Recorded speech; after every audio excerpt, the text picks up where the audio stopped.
Hello, everybody. I am super excited for doing our presentation, our panel today. Thanks, guys. I'm so glad that you guys are going to be joining us. Everyone who's watching, I'm going to give it a couple of minutes here. I feel like you're all just kind of taking that 1 minute between one meeting to the next. You're only allowed 1 minute before you have any other conversations. I know everything that you want to see is going to be so much amazing information. So I'm just going to take a second here and kind of chit chat as you grab a coffee. Get ready to hear everything interesting and amazing things that we have to say. Specifically, right now, I will start this with the best bad dad joke that I found today. Brian, what do you call a pig that does karate? Wow. I have no clue. What do you call that, Des? I'm already laughing. Wait, Brian, you got it? You got it? You got to unmute yourself. He's got it. A pork chop. Pork chop. I love it. That's awesome. I see that dad joke of the day calendar is really working out for you, Des. You got to start every good compliance session and talk about cybersecurity with a little bit of a bad dad joke. That's only logic, right? Exactly. Hello, Lisa. Hello, people, Welcome. everyone. Thank you so much for joining us today. We're going to be covering a ton of really, hopefully helpful information. Our webinar today, we're going to be talking about governance, risk, and compliance for managed service providers. So super stoked to have everyone today. I will get this started. So first are some housekeeping notes. You will see a chat. We would love to interact with anyone who is watching this. So please say hi. We're happy to see you. We're on the LinkedIn Live. We will be commenting and interacting. And as we do this entire presentation, if there's any questions or conversation topics, or maybe you really like something that someone said and you want to highlight that, please, please, please interact with us and let us know. So without further ado, I will introduce myself. My name is Desiree Thomas. I'm coming to you from good old balmy Calgary, Alberta, Canada in the middle of winter. It is a balmy t-shirt weather of 7 degrees Fahrenheit. I'm super stoked. I've been in the channel for the last 10 years. If you have not met me, please at Compliance Scorecard. I'll be leading this conversation today, keeping these lovely people in check, make sure we stay on time and we're to the point. So first, I would love these gentlemen to introduce themselves. Tim, if you could take as my founder and CEO and the person who hired me. I get to go first. I don't ever go first. Thanks, Desiree. Tim Golden, CEO and founder of Compliance Scorecard, where we help your MSP have the risk conversation with your clients. Really excited to bring this year-long series to our MSP friends and really help you all understand governance, risk, and compliance and vulnerability management, and how all of these components fit into having that risk conversation with your customer. And I don't know, Des, did you freeze a little bit? If you did, that's okay. I will chime in for you and let Brian hop on over and say hello as well. Brian? And I did hear a B in that. So for Brian, we do have Ryan on the call. So Ryan, if I step over your thunder at any point, just shout at me in the chat. But hey, everyone, I'm here in Phoenix, where it is kind of warm and balmy today. It's not bad, but super excited to be part of this today. And I'm Chief Risk Officer and Compliance Strategist for Compliance Scorecard's professional services team.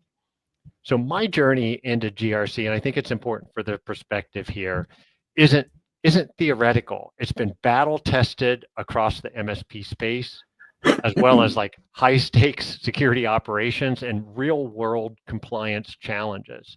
So I started off my career in the 90s as an engineering nerd, right? System engineering, network engineer, then went on to found and scale multiple MSPs and 2 fractional CISO compliance readiness firms, successfully growing, selling, and exiting those.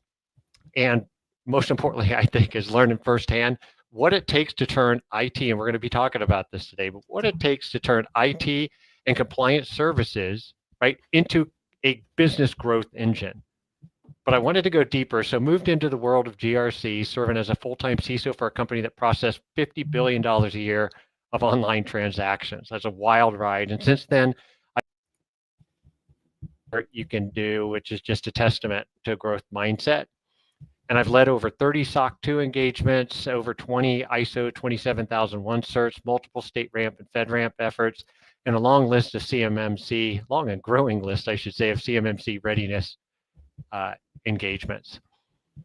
Awesome. And so I can see with the freezing cold weather of, I don't know if I'm frozen, if Ryan's frozen, if everybody's frozen, but it is, I guess, February, both in New England and up to our friends in the north. Not quite sure what's going on with some of our friends here. I guess this is what happens with the interwebs. But Mr. Ryan, see, I said it correctly. Come on up, say hello, jump on in. Yeah, I didn't see any freezing on my end. But Ryan Seymour, VP Consulting and Education at Connect Secure. We're a vulnerability management company. Really happy to be here with you guys. Similar to Brian's journey, I started my tech career early in the 2000s. I worked for a couple MSPs. I spent about a decade working for ConnectWise down in Tampa. I then ran a consulting company working with MSPs, and a couple years ago joined the Connect Secure crew.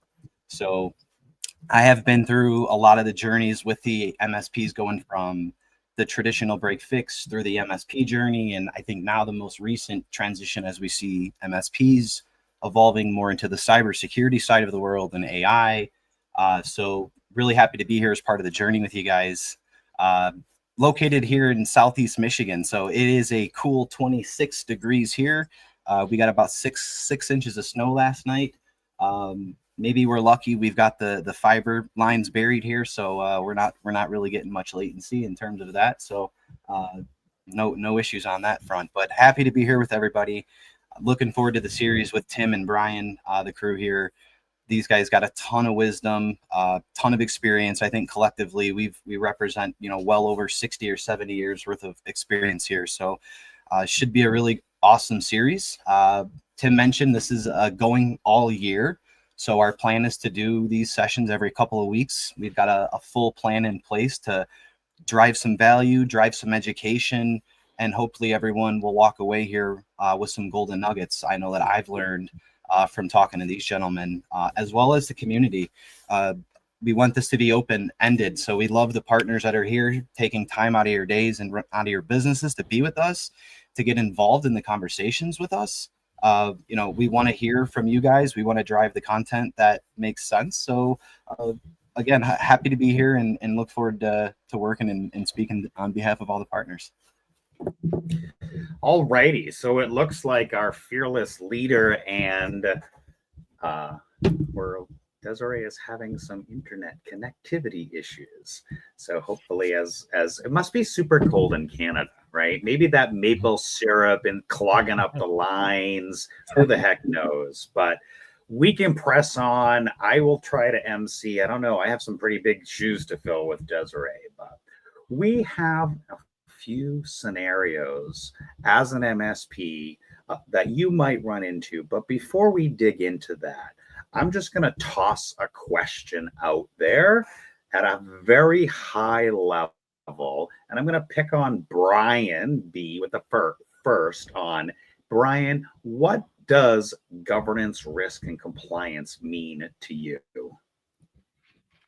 Yeah, so good question and a great way to start. But governance, risk, and compliance is really one of those areas that GRC should spell opportunity, especially if I'm an MSP. If I think of governance, I think of, and not everybody shares the same definition of governance, but I think of governance as aligning risk management strategies to support the business and business objectives, okay? And when I think about risk, I think of it in terms of risk to operations, risk to critical business functions, not so much risk in the IT security or a peer vulnerability, but in the context of business operations, business goals, and objectives. And when I think about compliance, I think about organizations lowering their friction and being able to do business in industries and for clients in regulated industries. But compliance is one of those things that is going to impact us all. And we're going to get into that a little bit. But that's how I really break down GRC. It should spell opportunity for MSPs. And compliance is something that if we're not prepared for it, it's going to crush us all. Awesome. I love that. I love that. So Mr. Ryan, and this is going to get really fun. Ryan, Brian, who am I saying? Who's Deseret? Like, it looks like we're not the only one that are in cold, thick, maple, syrupy, bad internet connecting areas. Thanks, Charles. Mr. Seymour, what does GRC mean to you, my friend? So the easiest thing, GRC, of course, right? That's what I think of to keep it simple. But no, to keep it simple, the word govern really pops to me when we think of governance, risk, and compliance. I think compliance is well defined. There's plenty of material. There's plenty of frameworks and studies done on compliance. We all know what risk is, and risk comes in all shapes and forms, whether it's risk to IT assets themselves, or risk to operations and risk to revenue and risk to the business. That's through the lens of a stakeholder would see. So I think those are things that are well defined. So govern is the one that really hits me in the face when we think of this. And to me, it's simple as having documentation, having policies, procedures in place. That's what really, when I think GRC, in my mind, I'm going to, you're telling me that you have your documentation, you have policies and procedures in place. Most of those things come with good alignment, good understanding. The teams and the technicians understand their roles, their responsibilities, and everyone knows what they're doing. That's the ultimate end goal, right? Is efficiency. So I think having GRC, I always go to documentation, policies, and procedures, which I'm sure is really falling in your wheelhouse and making you happy, Tim. But that's what GRC means to me specifically. Awesome. I love that answer. Yeah, Ryan, you brought up something there that I just want to help put an exclamation point on is really not only what is GRC, but why should MSPs care, right? And we've used the word alignment, and Tim loves that word too, but it's how businesses align security operations and regulatory requirements to build what? Trust and resilience. So when I think about MSPs, GRC isn't about checking compliance boxes. People think GRC and they think we're going to check a bunch of boxes. There's no business value in checking boxes. It's about demonstrating business maturity and winning better clients, right? So MSPs that don't embrace compliance, think about this. If you're not embracing compliance and GRC, you're going to compete on price, okay? So MSPs that integrate compliance and GRC are competing on trust and strategic value, right? That's differentiator. Love that. So, Desiree, what does GRC mean to you? Hopefully your internet stays stable. Thank you so much. You guys had great answers, and I'm going to take a different approach on this just from the perspective of my life. Of course, I wouldn't be working for Compliance Scorecard if GRC was not important. That is a given. But I look at like my history in the channel and how we start talking about MSPs like 10 years ago. You start talking about backup and why backup's important. And they talk about fires and floods, and you talk to the MSP or the SMB, the end users, and you're like, worry about the fire in your places. Everything's going to burn down, and worry about your flood. But they still hear, you're trying to sell me something. You're trying to sell me something. You're trying to sell me something.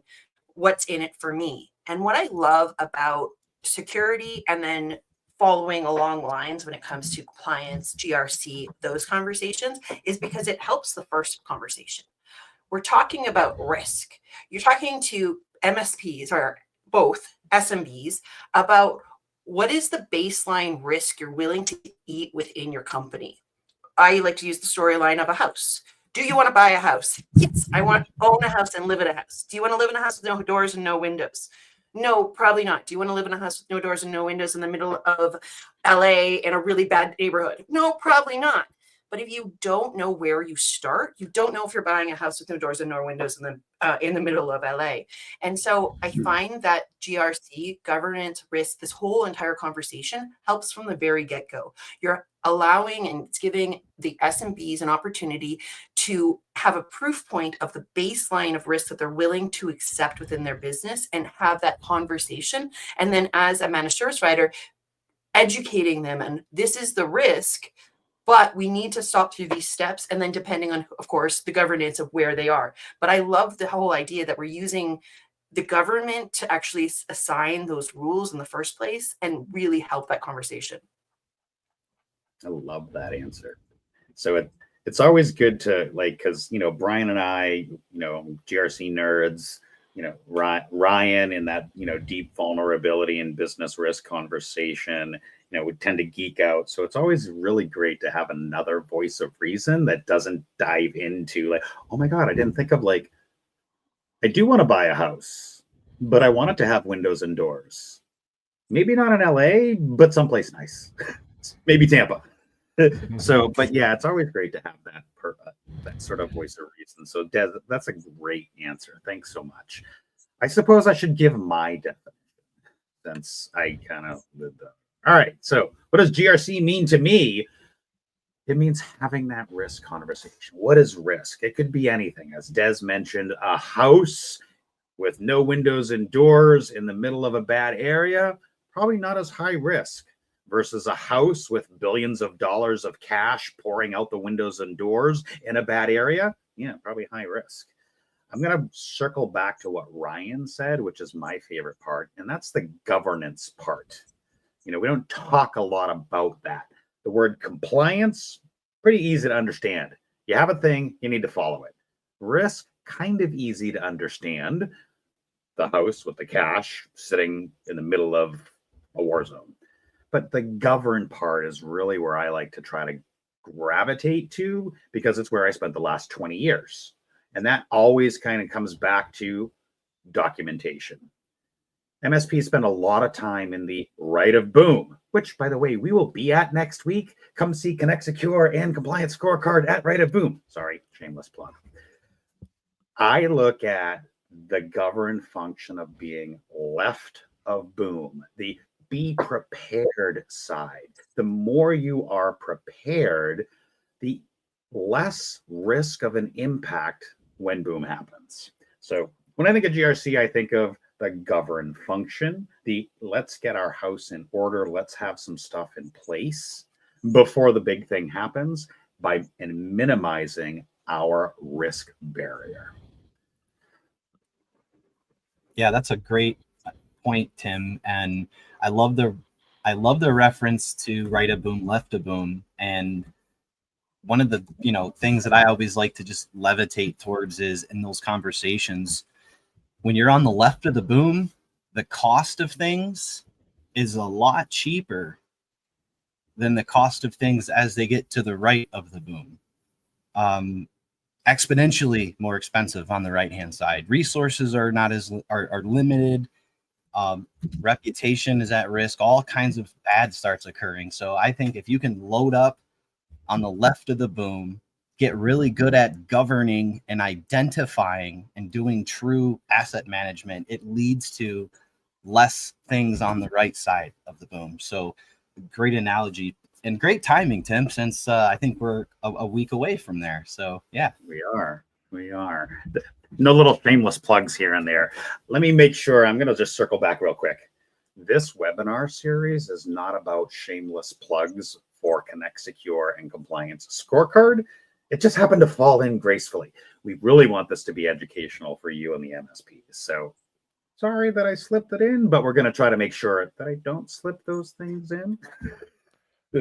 So, All right. Something real quick though, Des, is we're talking about left of boom and proactive, and I think this might be a good segue into some of our scenarios. Everybody says they're proactive, or it seems like. Nobody says, oh, we're the most reactive IT MSP you'll ever find. We're reactive, we specialize in being reactive. But how does your MSP, how do you prove you're living left of boom? How do you prove you're living and breathing being proactive? right? Tim brought up a lot of great stuff about what it means around governance, risk compliance, and being on the proactive side and left of boom. But how do you prove that to your clients? If you're an MSP, how do you prove it? I'm going to bring up a scenario here, Brian, but I was sitting here laughing and giggling when you were talking because I love everything you're saying so much.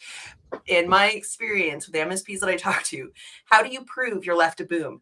How do you prove that you're valuable to your client when you're doing everything perfectly and nothing's wrong? It feels like the same problem and the same question. And another reason I love the whole governance and conversation, because that's where you got your proof point. Where are you? Where do you need to be? And this is what we're going to do week 1, week 2, 6 months in, a year in, 2 years in. It's absolutely fantastic. So with that, I promise that we're going to talk about some scenarios. Please interact if there's anything that you guys want the guys to talk about. Absolutely. But for you guys, I have a scenario with your problem and then your scenario. So scenario number 1, you have an amazing MSP, absolutely fantastic, who's brand new to healthcare and requiring HIPAA compliance documentation, including security policies, risk assessments, and an incident response plan. So the problem: this MSP has no formal MS policies in place or risk management processes in place. They are scrambling to meet the client's requirements and are really, really hoping to avoid losing this potential client. Suggestions topic, chat.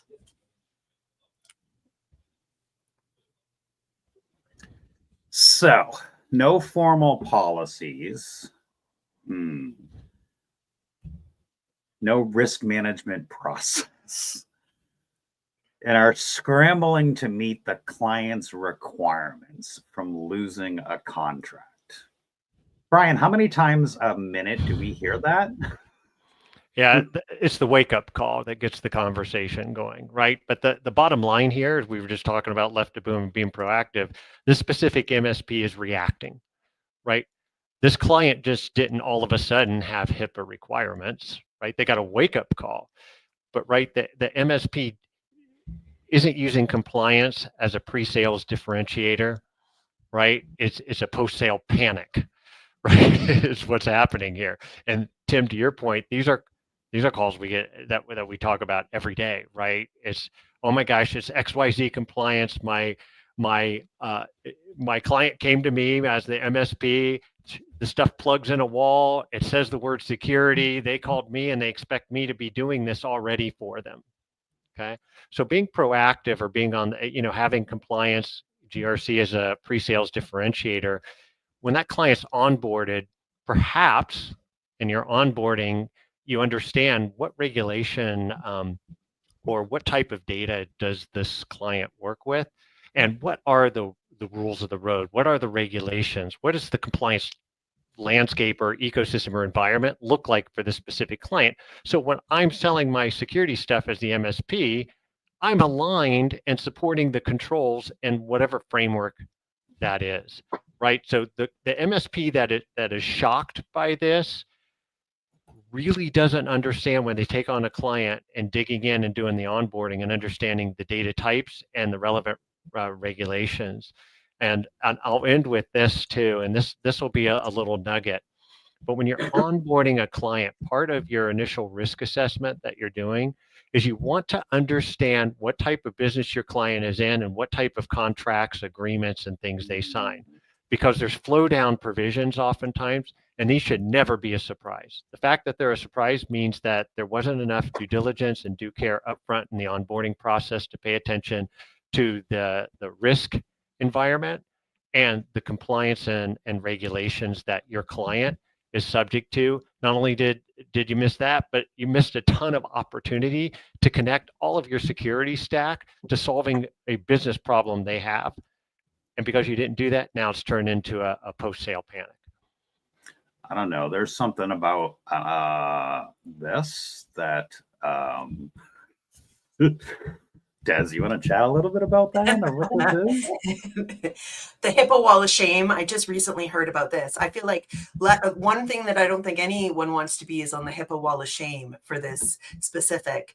I think that if you didn't know, anyone who's watching this, that this exists, and you are dealing with HIPAA clients, this is really, really important to take a look at and realize it actually exists and will continue to happen across the board.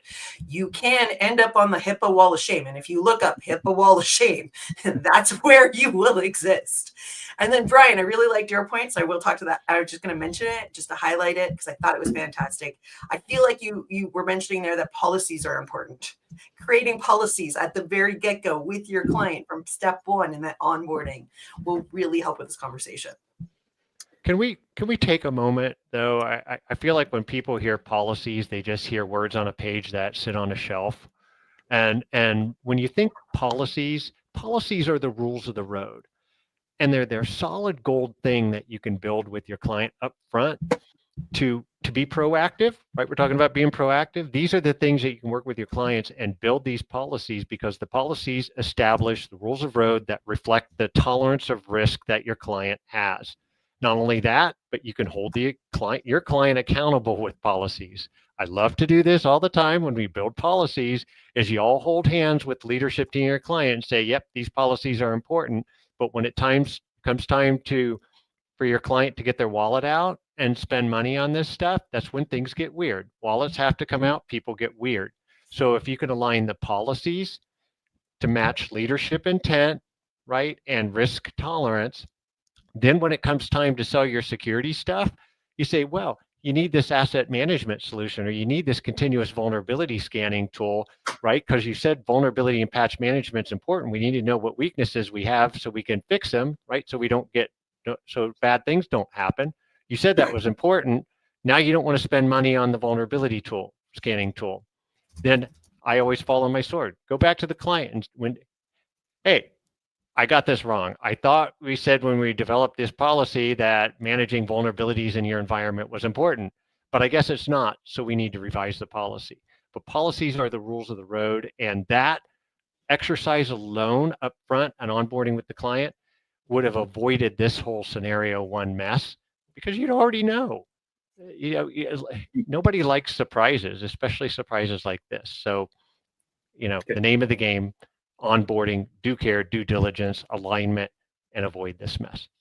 Can I just say, I'm glad I'm not the only one talking about and harping on policies, because that's what I've been saying for 10 years now. But Ryan, what are your thoughts so far? Yeah, I agree with everything I've heard. I mean, how many stories have we all heard with this exact use case scenario? Even consulting with, in non-vulnerability management discussions, this stuff is coming up, right? So I think Brian said something that I want to just, again, circle back to, because it's so important and it's often missed.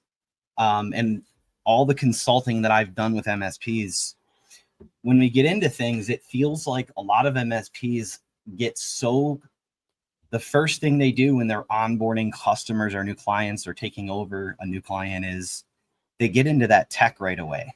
They get into all of the technical details, and we're experts at, right? The MSPs are usually really great about the technical side, about the servers, the workstations, the networks, and all the gear that's there, and deploying their agents, and taking control of IT, managed IT. That is something that MSPs are doing really well at. I think one of the things that they're not doing in that initial upfront onboarding discovery with their client is answering the question, what are my compliance requirements? Early on, immediately, you should be at every MSP that's here, every single one of your customers, we should be asking ourselves that question. What are my compliance requirements through the lens of your customer? And remember, they're not the MSP's requirements. They're the customer's requirements. And they usually care about them after they've got a reaction to a incident, a letter from an auditor, There's a million reasons why they come up, but when those conversations come, MSPs need to be prepared. And one of the ways you can prepare yourselves early on in these processes is ask that question: what are my compliance requirements? And then make sure that your services are in alignment to assist them in that journey towards getting compliant, getting certified, getting that stamp of approval that then gives your customer a competitive edge in their business. It allows them to do more business and grow their business. And that's what we should all be in the business of doing. Hey, Ryan, one thing I want to ask or just put out there, MSPs out there, this would be an epic failure if on your onboarding checklist, you just said, oh, Mrs. Client, what compliance do you have to adhere to? Right? They're not going to know. Yeah. Right. And so that's why better understanding of the data, the environment, the industry, where your client competes, you'll have to tease some of that out sometimes, because you get the deer in the headlights response, or they'll say, I don't know, you should know that. Don't, blah, blah, blah. It takes the conversation a weird way. So understanding the compliance is really sampling the client's customer contracts, understanding the data types and the data flows, and getting an understanding of that, and then being able to lead that conversation, right? MSPs, your clients are starving for leadership, right? Not order takers, leadership. And this is part of being a better leader and guiding them down the right path. Yeah, no, well said. And,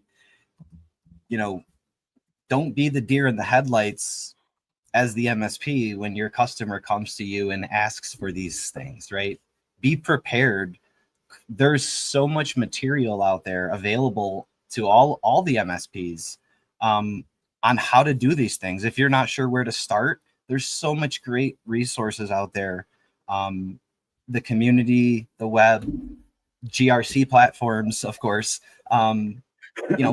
Going through and implementing a GRC would prepare you with all of these things, right? I mean, that's the point of it. So I heard that resonated with me, Tim, that portion of it. And I think the other side is the MSPs here, right? Every one of your clients, every single one of them that you have, you're inherently assuming some level of risk and liability. That's a true statement. I don't care how you spin it. Can I chime in on that? I know you want to keep going. Yeah, no, yeah, please. I say this all the time. And first and foremost, I love the fact that I can just sit back and shut up because you're all saying the things that I would say. So thank you.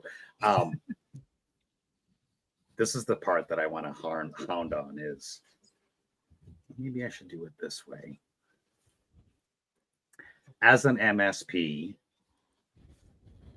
take a look at your MSA, your statement of works, your scope of services, and make sure that they are correct, because you own all that risk. And unless you have a solid agreement in place with scope of work outlining everything that you don't do in specifically the one or two things that you actually do, you own that risk. You are responsible, and your customer assumes that you are in charge. Electricity flows through it. If it's got a keyboard, monitor, mouse, or something, your clients are like, oh yeah, our IT company takes care of that. And left of boom, most likely you will be involved and possibly culpable in any of that stuff because assumptions are made and things are not explicitly spelled out. So the TLDR, you own all of that risk until you de-risk yourself from a contract perspective all the way down the chain. All right, off my soapbox. No, well said, Tim. And I think, the important lesson in that, right, is yes, we're taking risk. The MSPs are taking risk, right? We own it. And I'm even talking about the risk that comes in the form of bad habits by your customers' employees.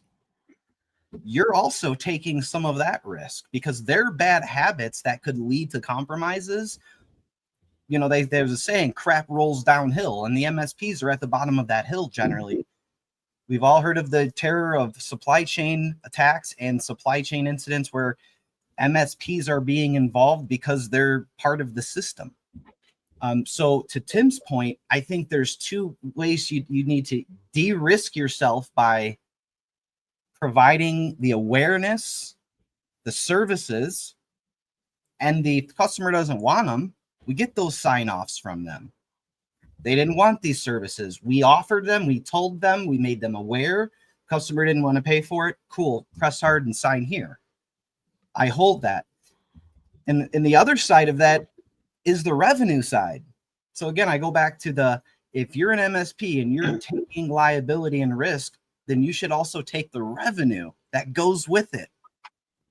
Right? There's revenue that goes with risk, and it comes on both sides of that conversation. So if you're going to take the risk of managing all of the cyber within those environments, then you should be charging for it in addition to your managed IT services, right?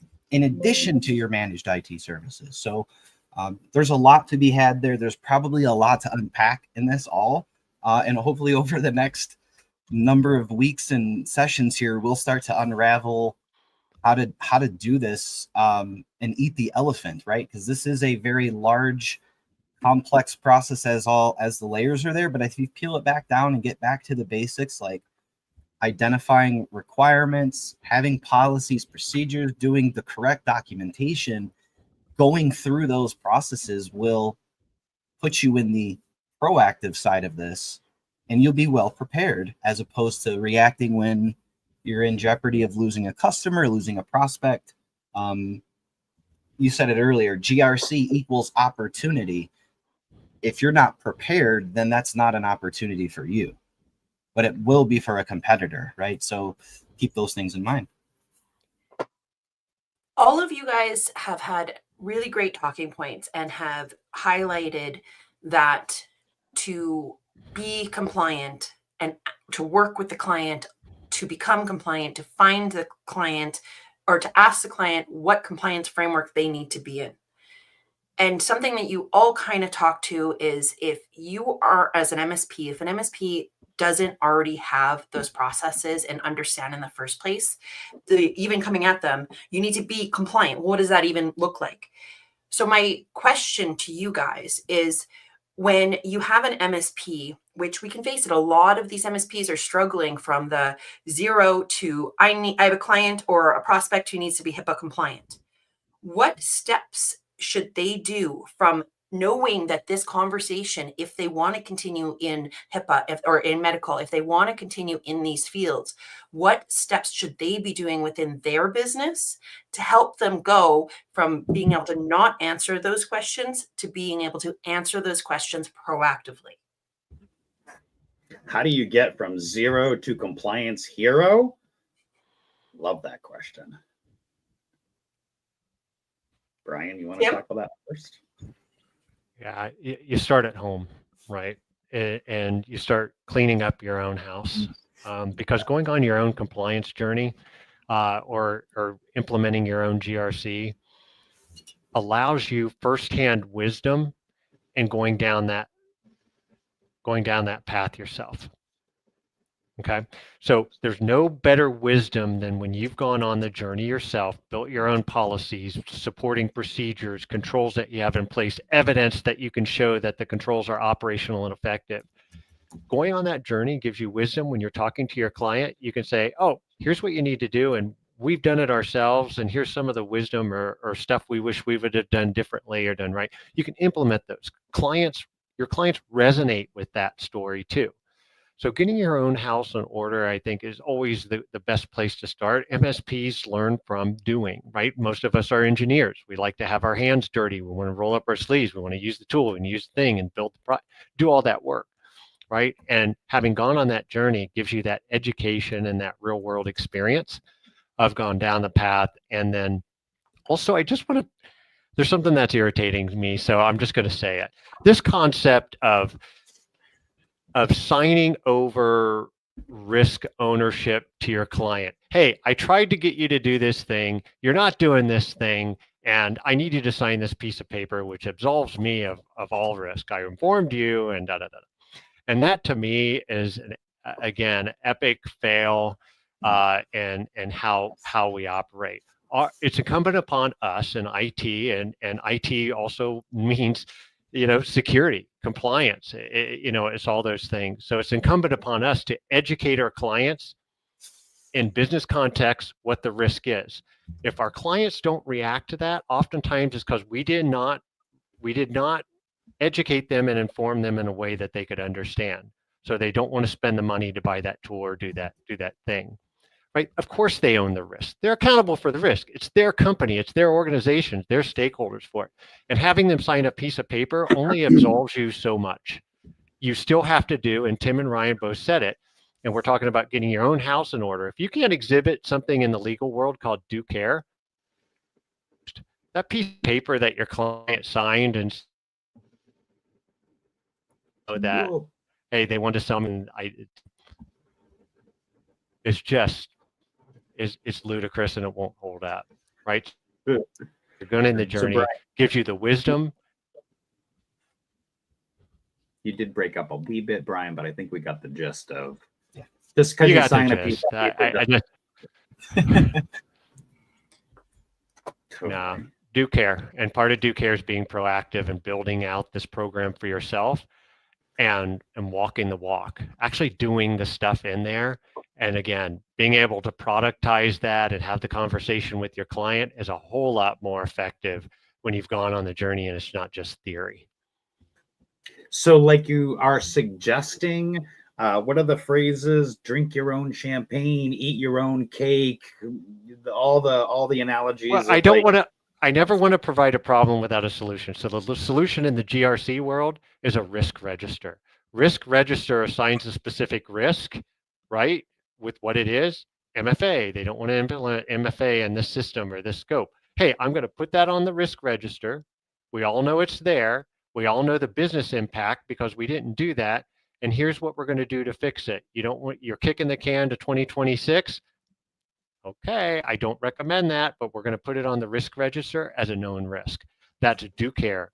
That's due diligence. It's also mapping out the risks, assigning ownership, making them time bound, and saying what you're going to do about it, right? And oftentimes that's your get out of jail free card. I love the risk register conversation. When we walk MSPs through that conversation, I always use the analogy of it is your Amazon wish list of risk. Get it all together, figure out what you want, and then put it in your shopping cart and make decisions. Risk register. Oh my God, big scary thing. It doesn't have to be big and scary. And I think that's one of the well, we'll get with key takeaways towards the end here. Desiree, I know you have some more questions and stuff around the scenario, so I'm not going to digress too much. Well, thank you. I absolutely adored that conversation. We're going to keep on the same scenario because we are probably about 15 minutes left here with final last words. So we were talking about that MSP with no guidelines. So, apologize.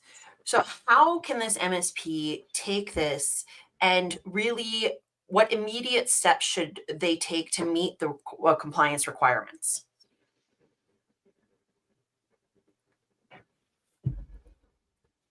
All right, I'll go first. Oh. So we talked about the MSA, we talked about onboarding, we talked about whatever, all that stuff. Like, now the crap's hit the fan and our customer is asking, can you get us XYZ compliant tomorrow? Well, the answer is always no. But I think a good first step would be to at least conduct some kind of rapid gap assessment if you have not done that already.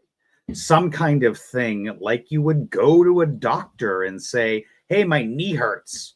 Well, you're going to have to come in. We're going to have to do some x-rays. We're going to have to do some little, tweaks and things. Do some kind of an assessment if you haven't done one already to figure out, as Desiree likes to say, what is your baseline? And have something that says, I either did it, I kind of do it, or I don't do it at all. And some kind of assessment, some kind of gap analysis, some kind of review of where the hell are you in some sort of baseline. Yeah, that's good, Tim. And I'm going to put on my CISO hat here for a second. And I always want to know what's driving this. Okay. Because sometimes you can buy a little time. So oftentimes with a client that says, hey, I have to do this or that, say, help me understand what's driving that. And they'll say, oh, well, I have a client that's going to audit me. I said I'm doing all this stuff. I'm not doing it. Okay. What do I do? Right. The MSPs, kind of being pulled into it. And so what I often do, especially wearing a fractional CISO hat or virtual CISO hat, it's okay. I understand what's driving that. I'll represent you. Let's hold hands. Let's get on the phone with your client that's demanding, going to do an audit on you or asking for this stuff, and be transparent and honest. We're going to go to them and we're going to say, we're not quite ready for this. We need a little bit more time to prepare. We want to make the best use of everybody's time. And then it can kind of buy you a little wiggle room. So you're not cobbling a bunch of crazy stuff together the night before your client gets audited or they have to submit stuff, because the risk nerds on the other end, no, I equate it to, and I just went to the dentist yesterday, literally just went to the dentist, right? And it's the same thing. Great.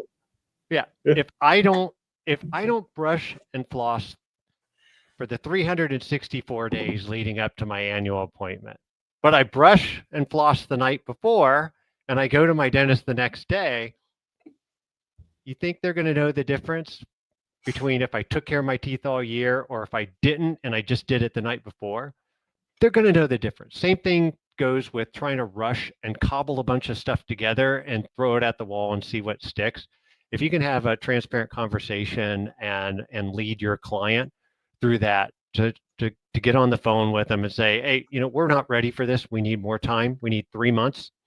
And oftentimes the risk nerds, box checkers on the other end of a vendor risk, a third-party risk management program, will understand and give you that time. And then that gives you some time to go through with some of Tim's steps that, and also do it in more maybe in a meaningful way that's sustainable and will stick, and actually provide some really good stuff, right? Artifacts and evidence to share and put your best foot forward and help your client put their best foot forward.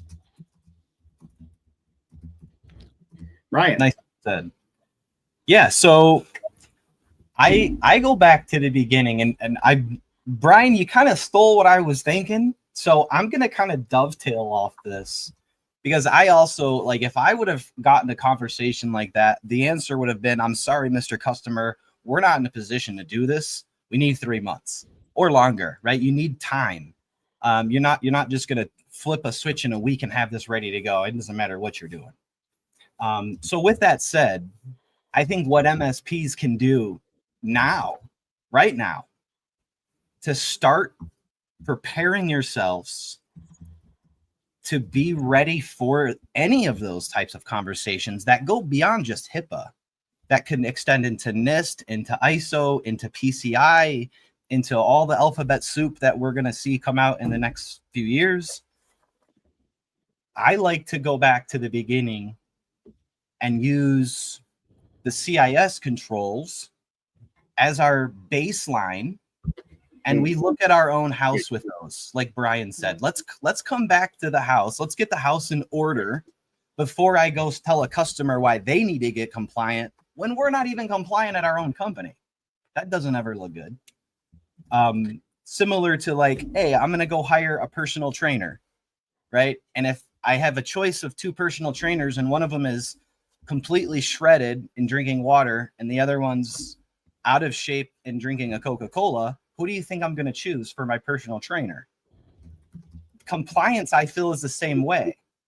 And the MSPs that go through compliance themselves, whether that be a SOC 2, an ISO, a NIST, a CIS, again, any one of these, maybe you do all of them.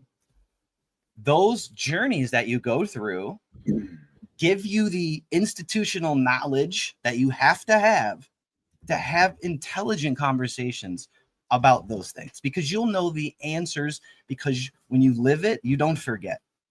When you have to solve those problems at your own house, you remember when a friend asks you or a customer's asking, because you've been there, you've done that. Tim said it earlier, drink your own Kool-Aid. I think that's what we said back when I was a kid. So again, I think going back to what can we do now as an MSP to prepare ourselves for those conversations, look at your own house, use the CIS control benchmarks, the 18 controls there against your own business. And if you go through those, you'll have already done some of your homework that cross maps over to HIPAA. You won't have all of it done, but you'll have done a portion of it. And again, you'll start to understand how these things work and function and how they should be governed. Tim, I'll turn that over to you. Lisa, hey, always good seeing you, Lisa. I will look forward to seeing you on peer group here soon enough. CIS versus NIST versus X versus Y versus Z. I'm actually going to back up 10,000 steps and not even say, why do we tech people always jump to a list of technical controls? Brian, why do we always jump to a list of technical controls? What do we miss? Let's take vulnerability scanning. I'd love to pick on it, right, Ryan? Vulnerability scanning, which we love and we call risk assessments as MSPs, and they're not. We do vulnerability scans. What does it do? There's an agent deployed. It goes out and scans all the stuff that has a connection to the network. Okay. What does that miss? That misses people and processes, right? You get people in a room and you start talking about how they actually get work done and follow the bouncing ball of the data. There's SaaS apps, there's shadow IT, there's a whole bunch of stuff that IT doesn't even know about, and that will never show up on a vulnerability scan, and that create the greatest amount of risk. Okay, it's marketing that has a credit card that buys something and exports all personal information on all the clients and customers that you support into some marketing app that nobody ever knew about. So as a vulnerability scan does not pick that up. I love that because I have seen that happen over and over and over again. It almost happened to us here at Compliance Scorecard. Yay, we have a CRM. We don't like our CRM. We're going to go get a new CRM. Fine, no problem. We make the business decision. We move from CRM A to CRM B. But we need to take that data and get it from point A to point B. Oh, sure, the HubSpot person or the ActiveCampaign person. Now, it didn't happen, but it could have happened. And I have seen it happen as my MSP. Where marketing like, I don't like this CRM. I'm going to get the other one. So what do? They go to MailChimp. They download a CSV of all the data. They go to Constant Contact and they upload that. But they never actually remove the CSV and delete it and clean their deleted files and just sits there on their desktop. Now there's thousands of people's of information. Now, is email address considered SPI sensitive personal identifying information? No, but it is still personal identifying information that just sits there and people forget to delete it and go with it. I have seen that happen. But the technical controls is what us as MSPs are familiar with, and it's our comfort zone. Right. But sometimes you have to actually talk to people and understand how they get work done. And that teases out some of these other potentially higher risks that you need to make sure and account for. So Des, I think we're running kind of close, aren't we? Yeah, we've got 7 minutes left.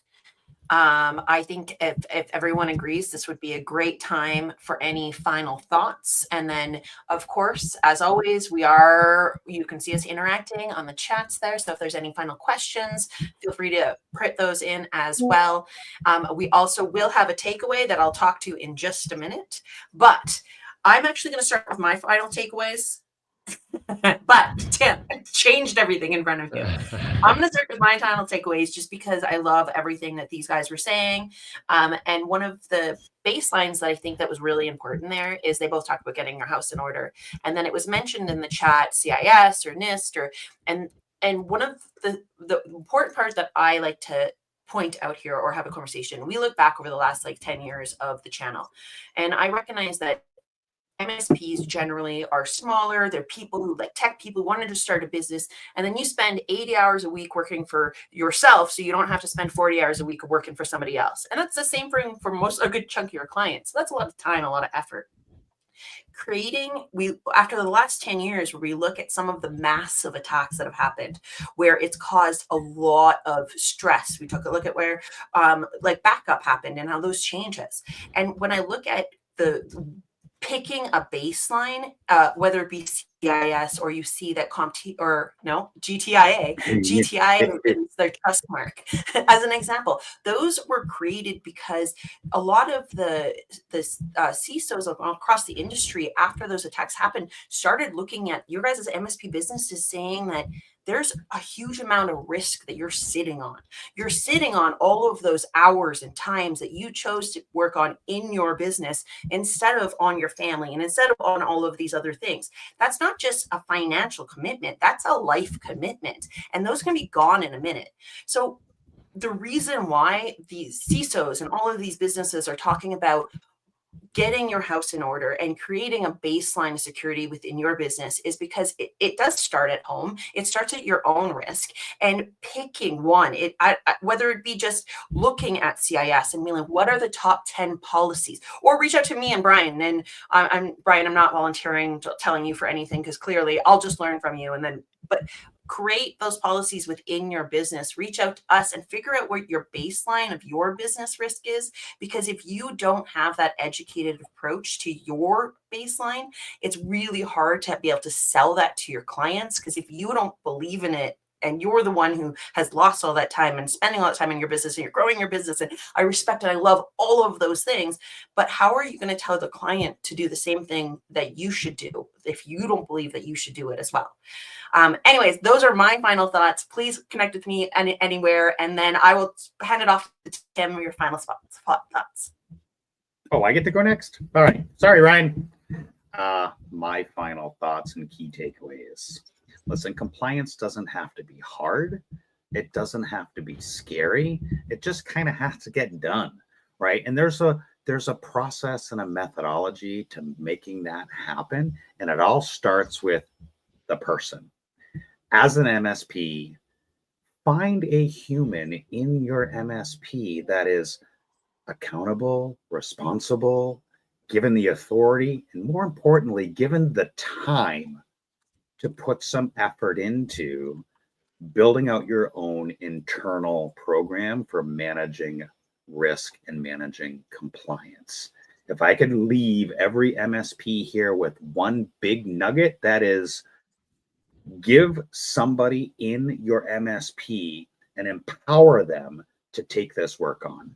Don't be fooled by marketing jargon, large language, AI. Don't be fooled by all of that. It does take time. You do need to have a person to kind of walk you through this. And they don't have to be a PhD or a GRC nerd. There are ways to make that happen in your MSP effectively, and eventually making money at it by providing the same service to your customers. So all the MSP leaders that are listening, give the person in your MSP the time to do the work. And if they don't know where to start, they can go look at MSP Thought Leadership. They can go look at Reddit. They can go look at YouTube. They can go look at all the different places where they can take some learning and get some education, but give them the time and empower them to be successful. All right, Ryan, you're next. Key takeaway, my friend.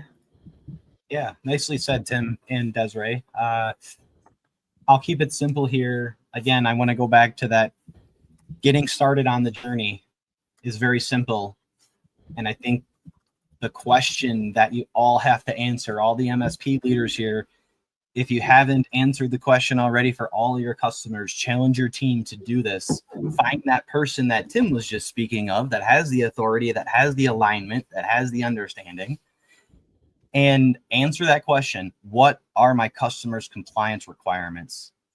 And figure out where those lie at, and so that you can make better decisions internally on the staff you hire, the tools and technologies you're using, and the type of documentation and policy and procedures that you need to be developing to deliver those services. So again, go to look at your customer base and answer the question, what are my compliance requirements? If you start at answer that question or ask that question, I believe it will lead you to better efficiencies, better understanding of your customers, and allow you to take some of the revenue for the liability and risk that you're already taking. So that would be my takeaway. Awesome. Let me pause back up. Mr. Brian. Cool. Yeah. Last minute here. I'll be really quick and to the point. We care. We care about you as an MSP. We care about your clients. So get on the GRC journey today, right? Audit your own business. If you don't have a documented security and compliance framework, now is the time, right? Educate your clients. Help them understand security and compliance are part of IT service delivery. Monetize compliance, right? Position GRC as a revenue generating service, not just a checkboxy overhead thing. And partner up if needed. There's helpers. Tim mentioned some. There's a lot of help out there. Look for the helpers. You don't have to do this alone, right? Leverage compliance experts to enhance your own offerings. And my last final thought here, the best MSPs will own compliance. The future MSPs won't just manage IT. They'll manage risk, compliance, and security as an integrated business function. So if you start today, you'll be ahead of 90% of your competition. Mic drop. Yeah.